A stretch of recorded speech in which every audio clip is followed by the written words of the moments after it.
So for me, the first thing I sold was actually raising capital for my company. So it's not maybe a traditional sales thing, but as Daniel Pink writes in his book, I mean, many of us are all in sales, right? If you're trying to influence and you're trying to pull in resources, it could be a whole range of things.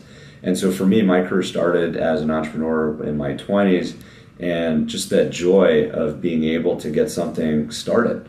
It required influencing people to join my company. It required influence in sales to raise capital. It required influence in sales to generate our first business deals, and then ultimately to sell the company. Sales is foundational. It's the glue, right, that makes the economy hum, right? Without buyers and sellers together, our whole marketplace doesn't exist.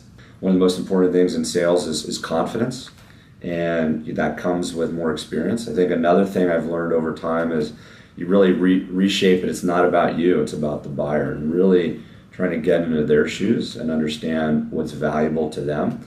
Another thing that was a seminal moment for me, and this is one of the reasons why I'm actually now at LinkedIn, was I hated doing cold calls. I could do them. I wasn't bad at it, but I really just didn't like it. And so I started to resort to LinkedIn. This is about 8 years ago, actually, when I really discovered social selling, which the term didn't even exist at the time. And I just got had some great results about looking at, if I was trying to enter into an account, what are the warm introductions, the warm paths I could go into to avoid the cold call. And what I found is not only do I avoid that unpleasant experience, at least for me, in cold calling, but I was far more effective. I typically got higher in the organization. It happened faster, and there was no brand damage, right? It came in clean. In our group here, it's called Sales Solutions, LinkedIn has three business lines that help companies. We help companies hire, market, and sell.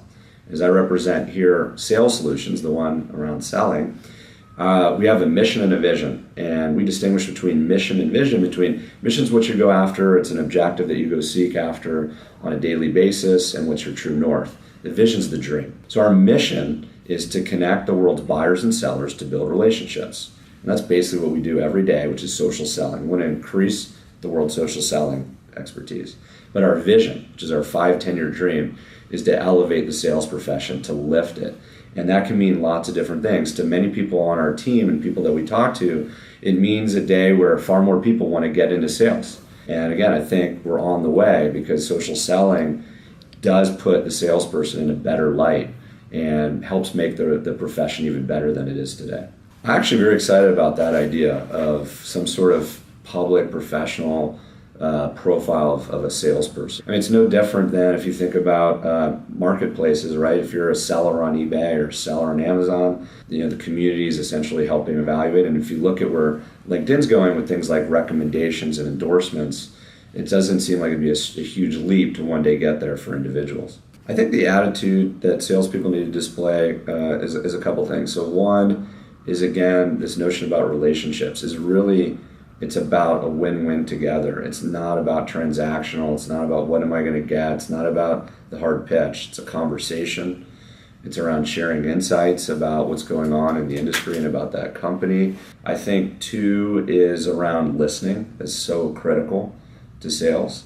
Three would be expertise. You need to have an expertise about your own business, your own products, and the market.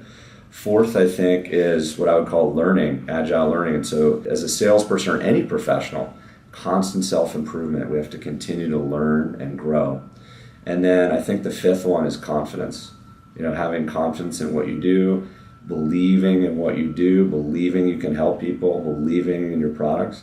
If you don't, then why are you doing it? There's a lot of opportunities in the world. You should really be passionate and believing in what you're representing. And just like anything, every setback is an opportunity to get better and really step up your game and take it as a challenge. Curiosity is so valuable in your career. Even if you don't have a very specific, where's my curiosity taking me? That pursuit of that ends up becoming knowledge and expertise that you can't necessarily pinpoint how and when it'll help, but overall it makes you, I think, a better professional, a more interesting person, and more importantly, a more exciting life, right? To understand how things work and why.